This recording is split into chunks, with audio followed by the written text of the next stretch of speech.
Very good morning, welcome to the RANsquawk European Rundown for Thursday, 29th of July. Just gone through now 10:30 in London. A quick check round the markets.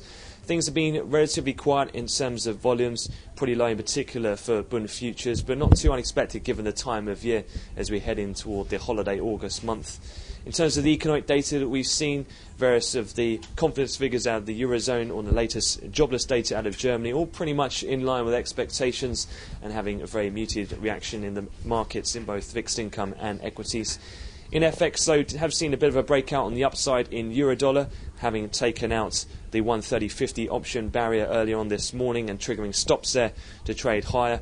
As well, talk out of the FX markets has been of a major US investment bank in their latest research notes, suggesting a potential of quite aggressive dollar sales as we head into month end, and also a transfer of that into seen most bullishly for the Australian dollar, which is also trading sharper across the board. In terms of other things that we have seen, the equity markets are in positive territory, which has pushed Bund futures into minor negative territory.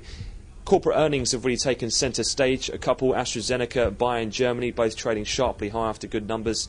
We've also had as well the likes of Telefonica and France Telecom bolstering the telecommunications sector. And as well, we've had VW report during the session with a higher Q2 net income and revenue number, seeing their shares spike around 4% on those headlines.